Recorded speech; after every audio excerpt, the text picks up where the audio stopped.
Really quick, I'm Lisa from The Lisa Show, and we're just doing this thing where we're talking about a slump. Have you ever been in a slump before where you just kind of feel off? Nothing major is wrong?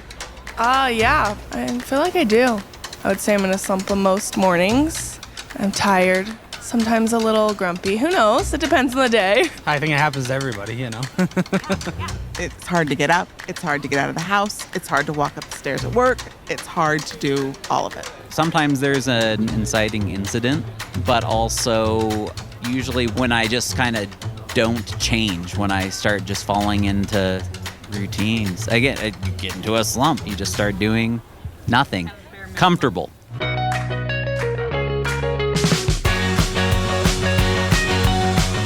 Life gets easier if we figure it out together.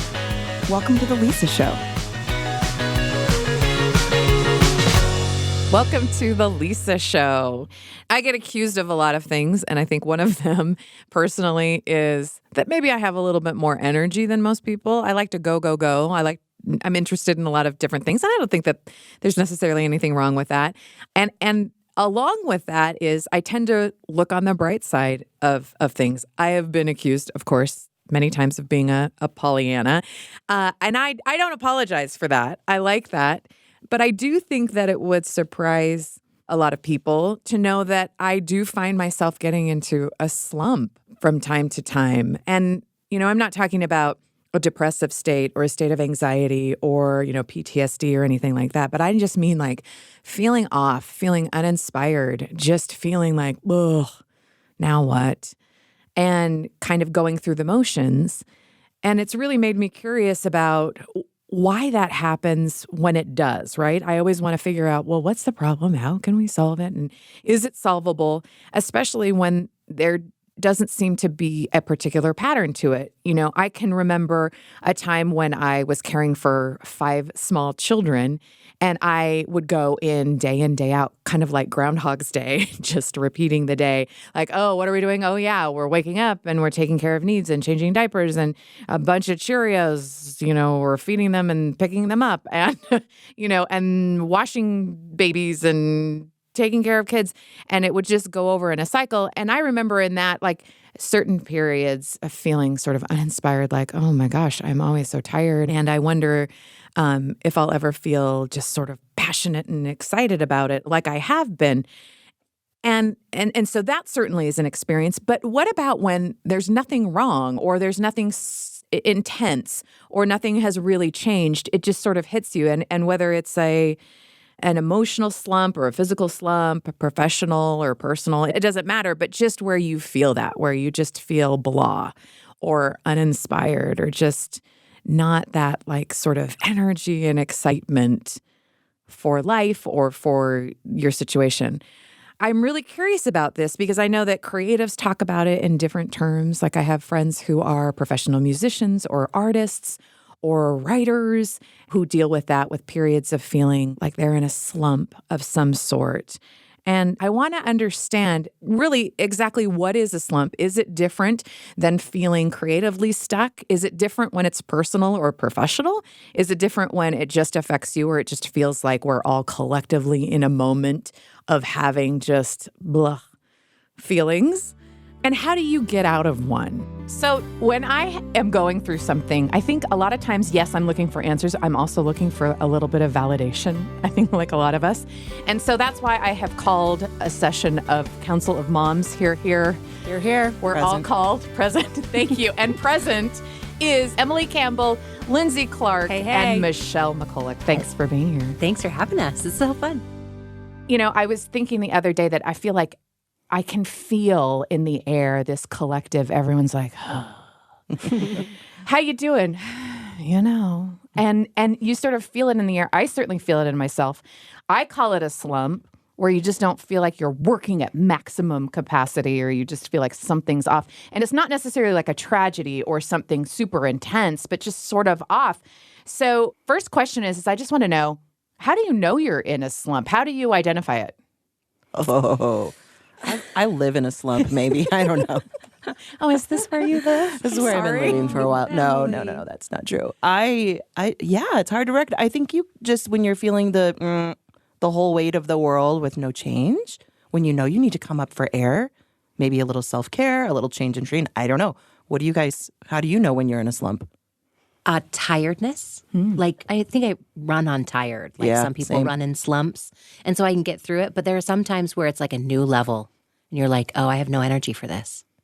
Am I the only one? No, like in your bones. Yes, in it's my like tired in your bones. bones. Yes. And your soul. Like your soul is tired. Yeah. I think I can like stay busy with, oh, there's this new book I want to listen to. Oh, there's this new show I want to watch. Oh, I'm going to go do this. I'm going to go buy this. Oh, I'm going to get that spray tan. I mean, I can just get real excited about, real goofy things. But sometimes those things, they don't work. I don't know if there's like a secret recipe, but sometimes it's like, I just need a couple days to be in my slump. It's so funny to hear you talking about that, about how it's such a collective thing where you're like, nope, you can tell, and that you do have sort of your go-tos to try to snap you out of it. But I'm wondering if you can tell me about a time that you were in a slump and you remember getting out of it and how it did work. I have one, I think. I mean, after having my 5th child. And you have 7, Lindsay. And I have 7. I mean, there's always a slump period, definitely, after having those kids. But I tried a new form of exercise, and I suddenly was excited about workout gear. I was excited about getting new workout clothes, and I worked out with my husband, which is something I had never done. And it was like a whole new world. It Really? was so exciting. And that was like a total change for me. It was really fun. But then my next baby, same thing, did the same thing. Changed up the workout. It didn't work. So it's not the answer, but it worked one time. That's a good point, though. It worked one time. Okay. Well, because you always have to change it up. And I think if Yeah. you're expecting that, then it's a little bit more encouraging than like, why isn't this working? Right. Yeah. Yeah, for sure. I think a change in routine is important. And whatever it is, right? I can think of sometimes I do feel the slump often because at my house, we have 3 kids of really broadly different ages, one who's disabled and needs round-the-clock caregiving. And so it's easy to get in the slump of just the daily, like, monotony and the grind. And every once in a while, I'll either, like, start a new exercise thing, like Lindsay said, either like, okay, I'm going to go hike in a new place, or I'm going to go to the gym invite a friend or whatever. And it works sometimes, right? And sometimes it doesn't. I have learned for myself, though, sometimes I need to give myself just a little time to stay in the slump. Is that okay? I'm not talking like months or anything, but like sometimes I can feel myself where I'm like, you know what, I need to rest. Maybe say no to some things, some social things or some commitments. I need to kind of just regroup, maybe just be at home with my kids for a minute. I think sometimes for me, I need to like play with my kids, spend some time alone with my kids, have no expectations, just be with them. That's helped me before, especially with my youngest. Yeah. Well, and when we know that other women, we all struggle with going through a slump, then it normalizes it. It makes it feel like, oh, is this just part of life? I guess we're not always supposed to be riding high. Like, it's a normal thing. It's a normal groove. And so then it does give you like kind of that wiggle room of just being a little more like nice to ourselves. Don't like, be don't hurry and afraid. get It's out of it. I okay. gotta get out of this. Yeah, what's wrong with me? I should be able to, work my way out of Usually this. this works. Like, just be okay with it. It's a normal part of life. You'll get out of it, and it's okay. Right, totally. I think sometimes for me, the slump comes when I feel disconnected with hope. So like if there's something weird going on or in the world, hypothetically speaking, or in our homes or something, then there's that moment where you're thinking, I don't know, I don't see the end of this, right? I don't see the light at the end of the tunnel for this. But I think that you hit the nail on the head because as I was thinking through different slumps, I thought, well, that time I got out by this and that time I got out by that. And there's not like a book that's like when you're in a slump, you do X, Y, and Z. But I think for me, I go through different things like, okay, what does my body need? What does my brain need? What does my mind need? What kind of spiritual connection do I need? What kind of friend connection? And then I can kind of go through and say, okay, well, I'm missing X, Y, or Z and know what needs to come in, but I wish it were the same every time and I could just have my go-to slump remover, like a stain remover that is ready to go, but I'd buy it. Right? I'd do the wacky commercial. yeah, for sure. Yeah, for sure. One time I outsourced my sort of slump kind of... We can do that. well, I tried to. I asked my sister Gina to be in charge of me. Oh, Obviously it was after like my husband died and I was feeling... But it was enough time that things had settled down into a new routine and I was functioning and having healthy habits and just was like, no, just not feeling it. And so I ran out of ideas. Like, honestly, I'm like, I'm exercising, I'm keeping a routine, I'm drinking water, boring, whatever. Yeah, I'm trying to like buy new clothes and listen to new books and read books and find a new show, all this stuff that gets you like excited. And just kind of felt like that. And I just said to her, I don't know, maybe you should be the boss of me, which is something that you obviously threatened since we were kids. Like, you're not the boss of me. You can't tell me what to do. And then I just came to her like, Gina, I want you to be the boss of me. Like, I don't know. Tell me what to do. Like, okay, well, why don't we go on a hike? We're going to go on this big, long hike. We're going to do this. It's going to be fun, and just she kind of tried to pump me up. I mean, I guess that is sort of phoning a friend for help, I think that's great to get out of a slump, though. Sometimes I feel like, what have I not done lately that usually does, get me out of it or bring me joy? And hanging out with friends is a huge one. Like, have I spent any time with my friends? Laughing. Have we had a belly laugh lunch date or a long hike or a day at the pool or whatever it is, right? I think that's huge. I think it's huge. Don't you have those friends that you talk to who you haven't seen for a long time where they're just like, well, things are too busy and I just don't have time for friends anymore. Like, I've had conversations like that over the years and they've never sat well with me. Right. Yeah. Because I feel like it makes sense intellectually, like there are so many hours in the day and you need to have a relationship with your family first and how you support your family, and that can be your job. And so sometimes I think friends can fall by the wayside, but I feel like that's the opposite advice of like how you need what Friends you need. are so important. Yeah. They are. I mean, they can bring us out of that slump. For me, it's just laughing. I love the deep talks, but sometimes I just want to laugh, and that's all I need. Another thing I was thinking is I think we really, really love to beat ourselves up. We love it. We love to just kind of carry that baggage around and like, oh, I'm in my slump again. And I mean, how can we not do that anymore? How can we just make this really more, good point. It's just normal life. Don't beat yourself up over it. I will beat myself up. I'll think you're being lazy. Like I put a little bit too much emphasis. This is something that I'm working on about productivity for my work. Like, look at how much I accomplished today. Oh, for like, sure. even if I felt horrible, I did X, Y, Z. I make those lists so I can cross them off. I add things to my list at the end of the day so it looks more impressive to myself, like a crazy person. Totally normal. People do it all the time. Right? Because I need the little jump in my heart of like, look at how you might have felt horrible, but look what you did while you felt bad. Like, yeah, and I kind of beat myself up even if I'm in a slump instead of saying, well, what, why are you in a slump? What is it that you need if you feel off? What's so horrible about resting? I don't know. Maybe it's when we were young. It seems like growing up, I know, like my parents both worked full time. And productivity, like you said, was a huge deal at our house, and not wasting time. Use your time wisely. Be productive. Don't be lazy. And so I feel like that has been ingrained in my brain for decades, right? For a generation of, if you've got time to sit and watch a show, you've got time to mop the floor, And I've had to kind of unlearn that, and I think my children have done that for me. Being a caregiver means that my time without my kids is so precious. And if that means I need to sit and watch like 4 hours binging a show, I have finally in my 40s given myself permission to be like, I can do this. It's okay. I'm allowed. I'm a grown up and I get to do what I want to do. Yeah. Yeah. And I need it. It's not just me being lazy. I need that. I need to like shut my mind off, shut my body down, just regroup. Well, because your life cuddle. is so intense. It's very intense. It is and high stakes, especially caring for. Yeah. And when my kids aren't home, that is precious unwind time to me. And I always think like, well, when they're here, I still could vacuum and mop, but when they're here, I cannot relax and lay down and whatever. So. Yeah, you have to prioritize that. No, I didn't learn I think my mom took care of herself and she was a good exerciser and she's like mentally one of the most healthy people that I know. But I didn't see her modeling like I need a day to myself or I need a few hours to myself for whatever reason. Maybe because she did work full time and so she was out of the house all day.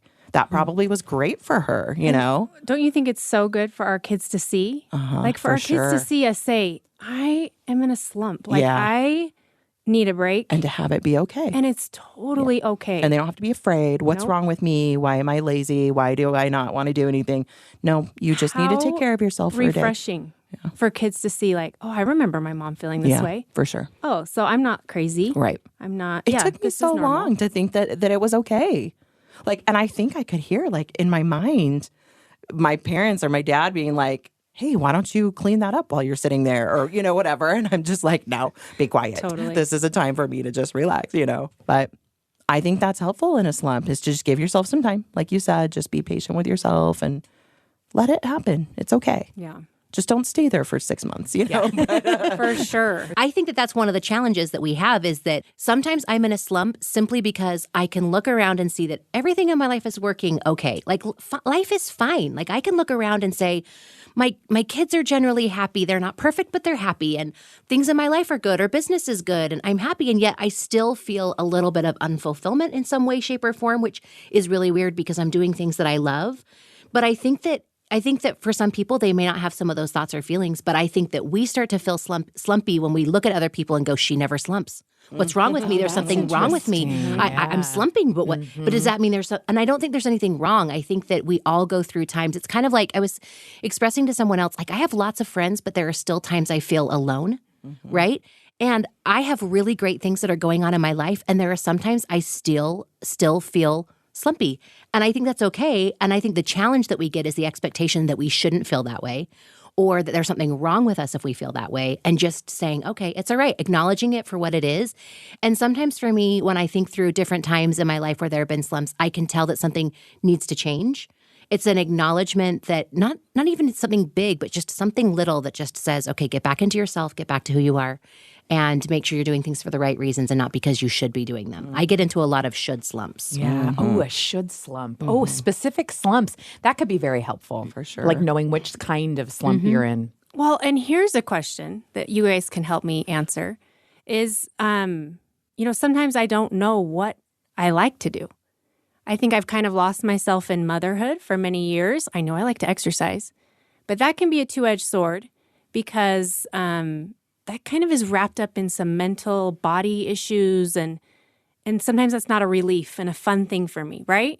And so I have to do something different than exercising, and I don't know what that is. And it causes me frustration because it's like, this is so lame. I don't even know what my own hobbies are. I don't even know what I like to do. And I've talked to a few friends that feel the same way. And I don't know if you guys have ever felt that way or if you have like ideas, but it's like a scary place to be sometimes, of like not knowing. I don't even know what I like to do. I don't even know what to do right now. I think that is such a great, vulnerable question to ask, because sometimes that feeling of a slump is you just feel off, right? And yes, life gets busy, and especially like you just said, you get lost in motherhood. And part of that is you are growing and changing too, just like your kids. And so if you're responding to their needs and you haven't responded to your own, maybe part of that feeling of feeling off is maybe we do need to get a little bit more specific. Do you have too many shoulds in your mind? Are you just bone tired? Or is there this like sort of pull or ache to discover something new or to be a little bit more inspired? Those are different questions. Right. Those are two different things. Am I needing to find that next step in life, that next thing I do? Or am I needing to cut myself some slack and say, it's okay if you don't have your thing. It's okay if you just want to watch a show for a little bit. But those are two very different, different feelings that we could all wrap up in the same thing of, oh, I just feel off. I just feel slumped. What you're saying, that's a good question. I think that's another reason why friends are vital, because that helps you find the things that you're passionate about, or the things that help you in your slump, right? Or things that you really like to do that you didn't even know you like to do. Like your friends have given you new hobbies? Sure, for sure. Really? Yeah, for sure. Meeting new people or friends of friends and what they're into and things that they like, and branching out. We don't do that as like moms so much, do we? I mean, as teenagers and stuff, I feel like the kids do, because they do what kids at school like to do and meet other people and do things. But like, I don't know, as grown-up moms, we kind of get stuck in our in our little circle of people that like all the same things we like and to do the same things we do or live in the same place we do. And yeah, I think traveling is a good thing for that, and friends. I think for friends sure. make you accountable. And so I wish we could normalize not only slumps, but also just expressing our dreams or our thoughts without feeling so much pressure, like, oh, I have been telling people for about, I don't know, maybe 10 years now. I'm so embarrassed to admit this, that I really want to learn how to weld. Like I want to do I've heard 3D you say art, that. and I want to see. You've heard me say that. Yep. And the reason why I say it is because I think I was so worried. Like, what am I going to do when I'm no longer taking care of Chris, or what am I going to do when I'm no longer taking care of little children, or these things, like these big life changes. It's like I could have anticipated it, and I thought you got to find new interests and hobbies. And so I'm like, I'm interested in that. Or what I'd love to do someday is whatever it is. I think that accountability to your friends are like, you should do it. It makes it more likely for you to do it. And here's the thing. I haven't even tried it yet, but I've sure talked about it a lot. I've sure watched a lot of YouTube That's the videos first step. about it. Come on. And imagined in my mind and dreamed in my mind of like the things that I would like to create, to the point that it has really entertained me personally. So it's not like a total loss, but it feels like that little glimmer of hope of your life's not over. You still have things to look forward to and to hope for, which I think, and when I hear you talking about like that's what you're looking for. You're just looking for a glimmer of that, of like, hope. What else could I Is there do? something else out there? What am am I I good into? at something? For sure. What I believe could in you. like? I think you should I be don't in know a what Hallmark it is yet, movie. but I believe in you. I think she should be in a Hallmark movie. I think Oh, she should yeah. start acting. That's I my do. life That's goal. my thing. This is what Is I'm it really? saying. No. Anyway, we could. Lisa has goals for you. Come on. I have goals for Thank you. you, Lisa. Do you want me to be the boss of you? Yes. No, you know what I want from you? I want you to do a slump removal ad. Ready, set, go.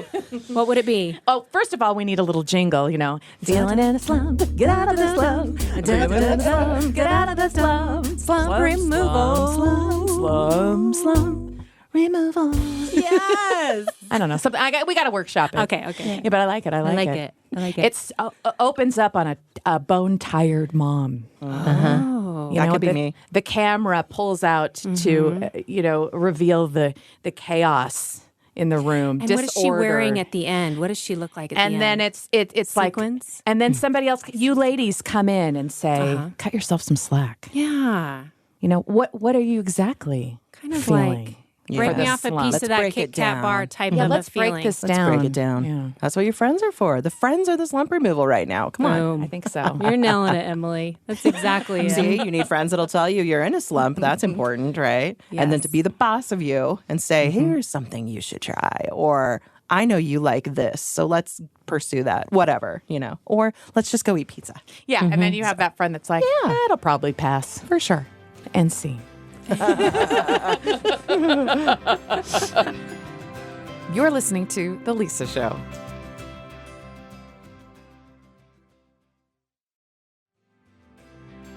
Welcome to The Lisa Show. So what does this mean for someone who has to perform at a high level every day while millions of people are watching, like with sports ball? So I have Chris Stankovich, who's a PhD, a professional clinical counselor, and founder of Advanced Human Performance Systems. This is all a fancy way, really, of saying that he works in performance centers to help people get out of slumps, specifically athletic slumps. Welcome, Chris. Thanks for having me.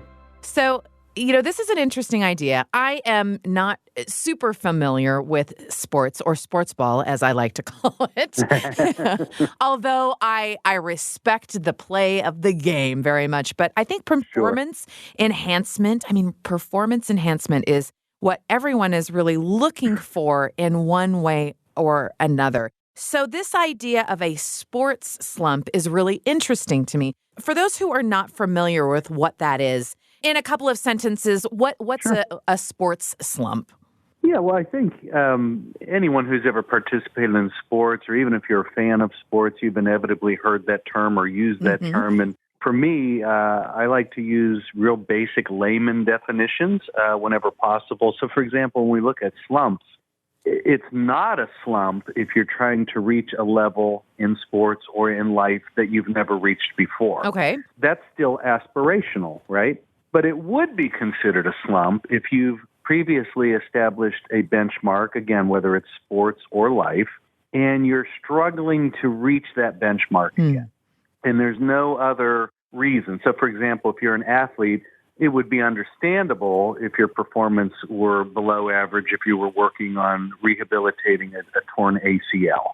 Okay. But if you don't have any recognizable injuries and you're just struggling to perform at the level that you are capable of performing, then I call that a slump. And, try to speak in frank terms about why it's occurring and what are some simple steps that you can do to kind of remedy or improve your condition. I think all of us can relate to that feeling of, I should be sort of doing better. My benchmark, my personal benchmark. Yeah. And it's not because I'm recovering from a surgery or a major life event. It just happened. So when you talk to people, how do you get them out of their slump?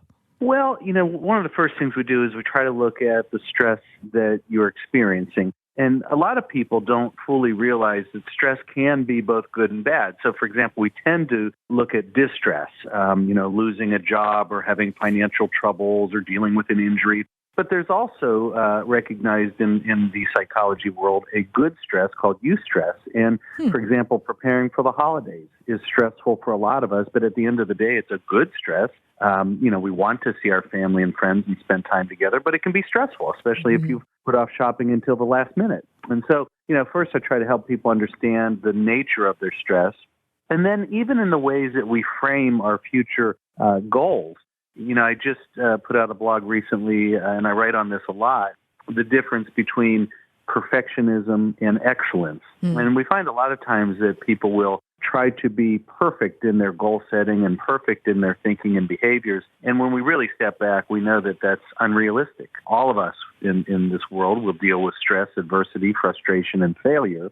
So it's better to strive for excellence because that allows you to deal with those hurdles that you will inevitably face. But when we have that perfectionistic mindset, it's either perfect or it's a failure. And so that's a real tough way to go about life versus, striving to be your best on a daily basis. Do you recommend to some people just to wait it out? Well, I'm not a big fan of just reacting to things. I try to get the clients and people I work with to be proactive in their problem solving, to look at themselves objectively, to examine realistic future paths forward that allow for positive growth.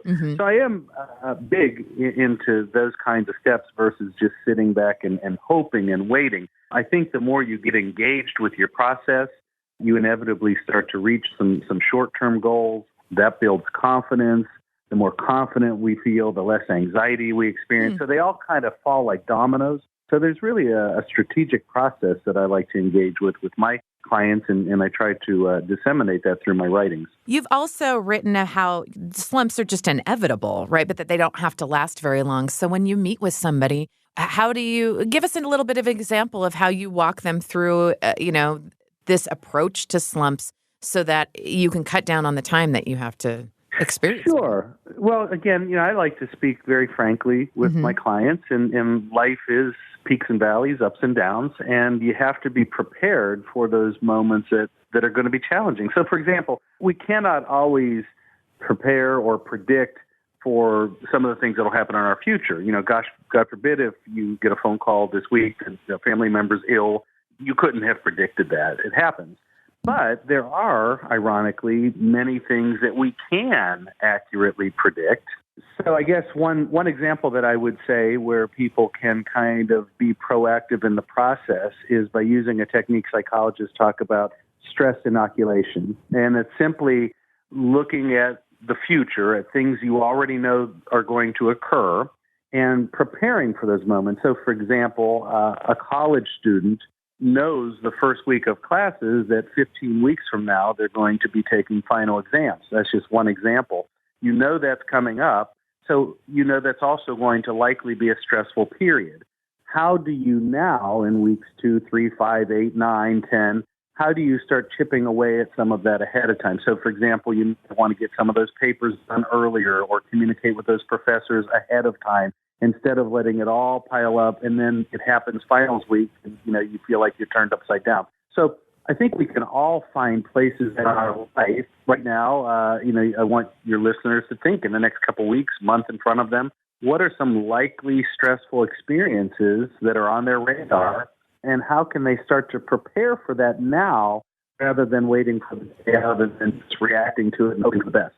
Yeah, kind of giving a gift to your future self, right? To be a little bit more emotionally prepared even. And we started this conversation with sort of an idea of performance enhancement. How can we be the best that we can? And I really appreciate you bringing in this idea of how you can get through different sort of peaks and valleys, just, keeping a bigger perspective. And I'm struck with your real commitment to like good habits and not just being afraid, but just being curious of why we think the way that we do. And I do feel like that these kinds of slump moments are inevitable. And some people get stuck in a rut and others just use it as a time to sort of regroup. What do you think is the difference between the two groups? What's that tipping point?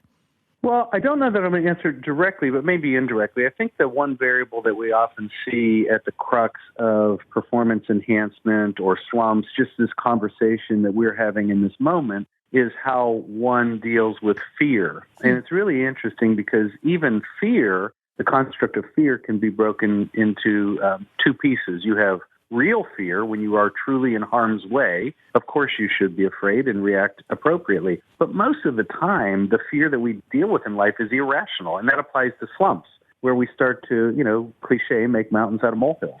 We've had a tough couple days, tough week or two at work, and pretty soon we have this really growing, dramatic, irrational fear. What will people think of us? And, will I be viewed as competent and all these things, when in reality, usually none of those things are happening. People are so busy in their own lives, they're not really paying that close of attention to you, but we build these things up so big. And so, I try to help people understand that even irrational fear, even the fear that really doesn't make a lot of logical sense, still acts on your mind and body exactly in the same ways as real fear. So whether you are in harm's way or you're worried about your ego being bruised, we react with anxiety, our heart races, our breathing becomes shallow, our muscles become tense and tight.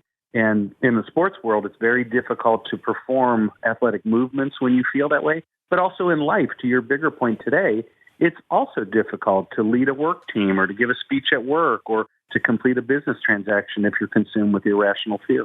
So great. We really appreciate this conversation. Thank you so much, Chris. Thank you. Thank you for listening to The Lisa Show. We'll be right back.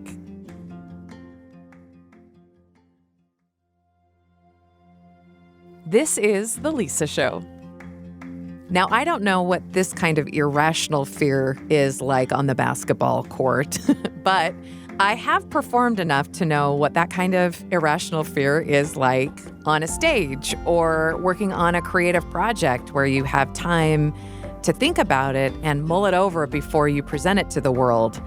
So I wanted to talk to my friend Caitlin, who is a painter, about this creative process and how you deal with it when you find yourself in a slump.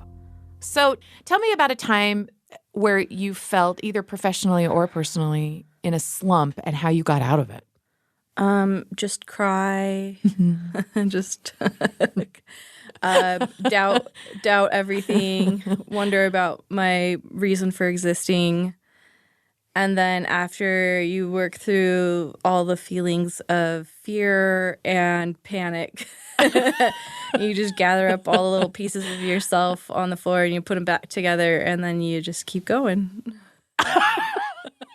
For more motivational speaking, check out Caitlin Conley at... I love that because it's like I want to laugh, but I also want to cry a little bit because I relate to it so well. But so here's the piece I want to pick up from that is those little tiny pieces of the floor. I'm an imposter. I can't do this. What am I doing? Why do I even exist? What's happening? How do you work through that and pick that up or find the motivation to do it? I mean, see, now that, because, I said that my husband and I were rewatching Harry Potter's. We do it every few years. We rewatch all of them. But there's that part where the phoenix bird, like bursts into flames. And Harry was like, there was nothing I could do. And Dumbledore's like, oh, it's about time. But anyway, and so the bird just like bursts into flames, and then the little chick bird, phoenix bird, comes out of the ashes, and then it starts over again. But I think the experience of, what do you call it, the slump, the experience of feeling like you maybe hit the end of something, or you come to some kind of stop, or you feel kind of stuck or something, I do think is an opportunity for rebirth. And I think, I don't know, I guess, see, now I'm just kind of thinking through it, but I feel like sometimes we kind of create these little shells around ourselves where we like to know what we are. So, a sense of identity or a sense of purpose, or, whether it's like, oh, I make this kind of art, or I sing this kind of music, or I, whatever. We create this little system. And I think though, breaking down into a lot of little pieces, I do actually think has its purpose. And it's really vulnerable, right? Because if you're broken down, then you no longer have like your form of self or your exterior or your shell. And so I think it gives you an opportunity to feel, I guess, vulnerable and exposed again. And in that, an opportunity to rebuild and say, if I am rebuilding, then how do I want to rebuild and what would that look like? And I don't know, just kind of gives you an opportunity for reflection and, to see where you have been and where you're going. So I don't know, I guess I do feel like, it'd be nice if everything was just like a smooth ride. But I think that hitting moments of feelings of failure or whatever it is, I do think those are really important. And I think it's a good reminder, too. It's like the moon cycles, Oh, yeah. Like just remembering it's okay to go dark, and it's okay to turn inward, and it's okay to rest. I joke about climbing into bed, but I guess there is a little bit of fear or shame about like resting, But when you do get those moments, like, yeah, if you need to take an extra nap for a couple of days, like do it. I don't know. Give yourself some time to turn inward, to reflect, not to beat yourself up, but just to kind of be honest with yourself and be still, and listen, and kind of figure out how to regroup and regather, I think. Because you are a professional creative, and it's so tied to what you do for a living, when you get together with other artists, whether they're visual artists or musicians or whatever, do you guys talk about getting into slumps? And if so, what kind of language do you use when you talk about it? Do you give each other pep talks, or do you just sort of acknowledge it, or do you ignore it? I feel like right now I don't hang out with that many other creatives. I'm just, I don't know, like not that cool. Yeah, right. I like see my kids and my nanny, and I'm just not very... Your most important relationships, Yeah. let's be clear. Yeah. I'm just not super social. It sounds really fun. But when you say that, what comes to my mind is, over the past, 2 years with the pandemic and everything, I feel like years ago it was kind of like, oh, what kind of, place do you tap into to make art, to be creative? And now it just feels like it's that same place that we are all tapping into right now. Like maybe I feel like I've always tapped into this kind of raw, emotional, honest, vulnerable space. Mm-hmm. But now I'm like it or not, we're all there right now.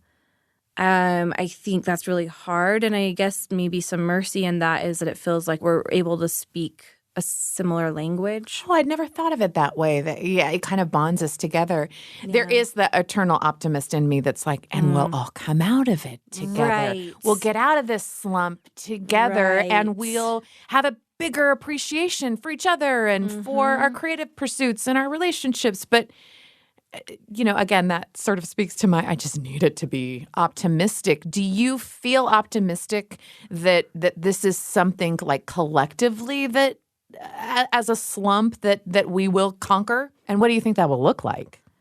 I've kind of always been, I guess, like a little masochistic, that I somehow like am drawn to a little bit of pain and suffering. So I think there's some part of this that's felt a little validating to me of like, oh yeah, I'm not the only one that is suffering. I don't know. Right. Well, there is a lot of that in feeling connected. Yeah. And I think, when you talk about coming out on the other side, I think, I don't know, what is it? It's like the feeling of, I'm using a sports analogy, which is really dumb because I don't really do sports. I know, anyway, you and I love sports ball. I know.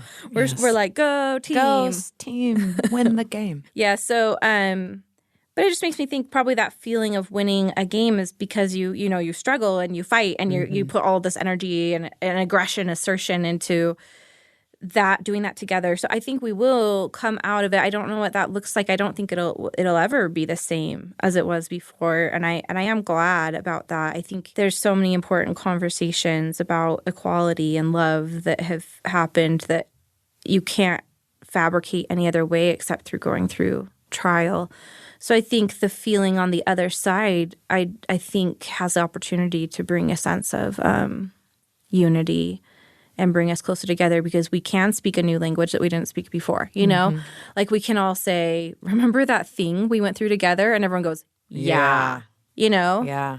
And I never thought about this before either, but I'm guessing that it's like it would be my great grandma that was the main person that went through the Great Depression. Like there probably was that sense of, they're all looking at each other like, remember that, like there probably was that thing that bound them together that, anyway, I think sometimes of the COVID thing is like the great emotional depression. Yeah, I think it does have that opportunity to bring everyone a little bit closer and probably also push us farther apart. So I think it's probably how we're able to work through the pain that offers us the outcome that we might benefit from. When you are in a creative slump, do you always recognize it? And if so, how can you tell? To be honest, I don't know if I've ever been in a creative slump. I only say that just because I think I've just come to understand that a lot of creativity is just kind of this collaboration with the unknown that I'm not in control of.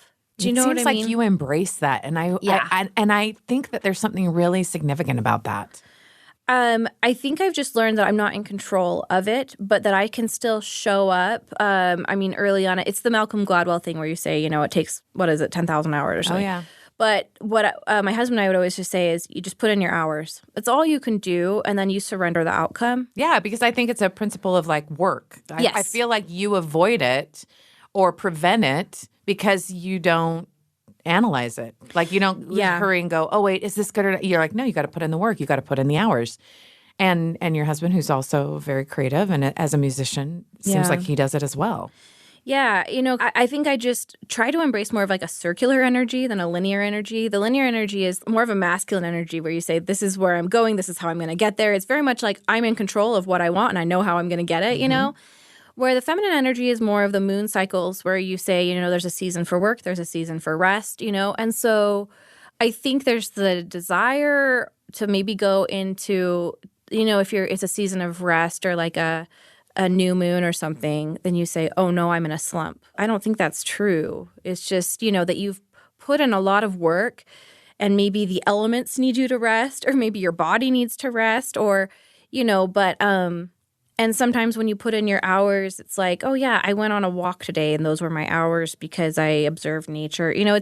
I think it's just trying to really have a different relationship with what does it mean to work? What does it mean to get results, Because I feel like you could say, a slump would be like, if you plant a bunch of trees and one of them doesn't produce fruit, you're like, oh, it's a creative slump, And it's like, well, I don't know, Nature has a creative slump. Good job. Yeah.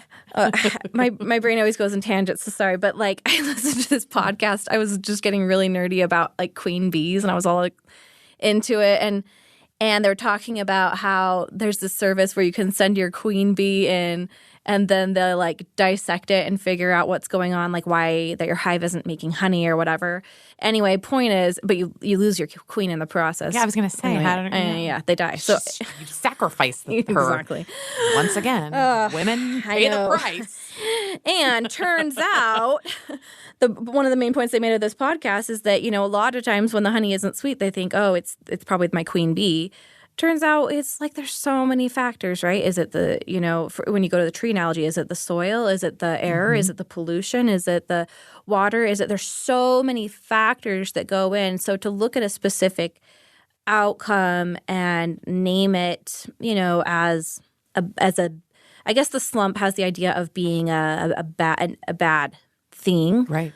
Where it's all just a process of growth, and whether or not you're getting the fruits that you want at the time you want them, I think is often out of your control. I think of times where I did try to control that, where I say, okay, no matter what, I'm putting on this, I'm putting on this art show at this time. I'm calling it this, I wrap it all together. And so there's things that you can control, and I think that's great. But then I think also that's taught me other things that I can't control. And it's just a constant balance of trying to figure out how to hold both at the same time to try to get the outcome that you hope for, but then still having enough humility to realize that you're not still even in control, even when you think you're in control. I don't know. Yeah. Yeah. And that's a very anxious feeling for a lot of us. Oh, yeah. Right? Wee! I just always say, I'm trying really hard. This is what I do. I try real hard. Yeah. Yay, let's do it again. You just pretend it's like a roller coaster ride that's fun. Except now that I've had 2 kids, ever since I had kids, I feel like nauseous randomly, like all the time. Oh, man. Right? What the heck? It's like one of those little round things that, round ride at corn bellies for like 5-year-olds. I can't spin. I said I can't spin and I can't swing anymore, kids. Yes. Like even a swing, Yes. a park swing. I'll go, whoa, I gotta get off this ride. My kids look at me like, what is your deal? I don't know what happened. I think something jiggled in my head. Yeah. I'm not kidding. The Like baby something went in your loose. body jiggled something. Yep. And it They do it disconnected to your you. whole body. Yep. That's my scientific theory. Well, I think that's accurate. Thank you. We don't have to ask a doctor to explain that No. any further. Silly scientists. Moms know. So you're Oh, my nauseous a gosh. lot. So that's I'm fun. nauseous. And yeah. Anyway, how did we get there? Point being, I was on the ride for 1 second, and I was like, when does this thing end? And the 13-year-old was like, in 2 minutes. I was like, stop the ride. But why did we start talking about, just life It's is a out of metaphor. control. It's a metaphor for life. You just think I should be having fun. You can just this say- is a fun ride. I Exactly. should be having fun. Then you're in the middle of it and you're like, this is the opposite of fun. This is not fun.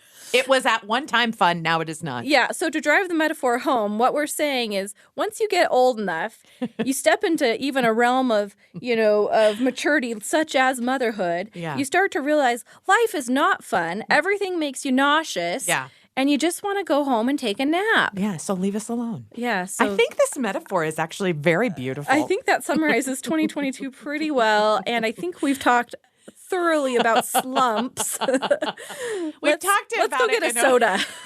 Amen. Glug, glug, glug, glug. I love You pick up things along the way of just living life and experiencing them. You know what I mean?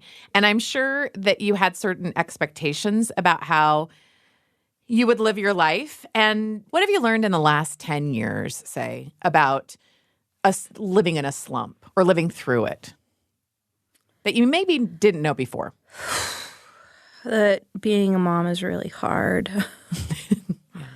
I don't know. I have twin boys. They're 4, and motherhood has just been the hardest thing I've ever done. And I say, when I say, what's the thing you've learned in 10 years? I say motherhood is hard. I mean that in the space of a stewardship, taking on a responsibility or a stewardship that's like life altering, that, has just pushed me harder than I ever thought I would get pushed. And it's taught me I can do harder things than I ever thought I possibly could. But, man, it's been really hard. Yeah. For more motivational thoughts, visit CaitlinConnolly.com. I think I got you the soundbite you were looking for. So, I just want to validate you. You are starting, I don't want to say starting because you've been doing it for 4 years. Your twins are 4. My oldest is turning 24 this Wow, year. look at that. Let's look at that. My baby just turned 14. Wow. And I feel like, and there's a bunch in between. And it is hard. It is hard. And I think like as moms, we're playing the long game, right? Yeah. Like we're playing the long game. And I feel like, especially when we talk around this space of like being in a slump or not feeling like what you do either matters or is making any difference, or you just feel blah or uninspired or whatever, and applying it to motherhood is just trying to keep that and spark that joy of, sort of the love and the passion that you have for like your kids and what they're doing, and kind of rediscovering that. And it's going to have to be different at different stages, like you were saying, different stages of your life. And because you're different and then your kids are different too. I think that's what is so hard is they change and you change and you're both changing in different ways. And then you're trying to orbit around each other and continue to grow and strengthen a relationship. And it's tricky. Yeah. And I think the idea of creative slumps, like, I don't know, I feel like I felt more creative slumps in being a mother than I did as an artist, to be honest. Really? Yeah. I think the beautiful thing for me with art is that there is a lot more that is in my control, even though we talked about how much is not in my control. But other human beings, oof, yeah, right. I mean, it's not in my control. Not even a little. Not even a little, And I mean, maybe a little, but no more than that. More than that, Not as much as I had thought. Yeah. To be honest. And so, and I had infertility, so I spent years where I was an artist and I really love being creative. And I like thinking about parenthood or a marriage or a partnership as a creative endeavor. It's like a beautiful thing that you get to create all these things. And the creative aspect of motherhood, I would say, has been a lot more challenging for me than making art, because so much more of it is out of my control, and there's so much more to surrender. And I think with painting or things like that, I can have these immediate results, these immediate tangible things that feel evidence of what I wrestled with or whatever. And, at the end of a long day with parenting, you're just like, and those little beeps, beep, just messed up the whole house and messed up my brain and my heart. And now I just have to try to go to bed and sleep long enough to recover to do it all over again, So it's really hard. So, I don't know. Have me back, and next time we'll try to figure out. I felt all wise today, but now I feel sufficiently humbled. So maybe next time we can figure out how to get out of a parenting slump, because I don't know. You can teach me. Yeah, no, I don't know. We're playing the long game is my only advice. We're playing the long game. That's right. I do appreciate you being really honest and vulnerable about this situation and laying it out.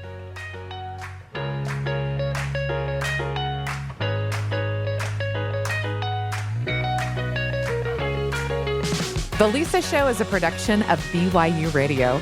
This week, our show was produced by Lisa Valentine Clark, Richie T. Stedman, and McKay Menden, with help from Alex Tumelit and Michael Combs.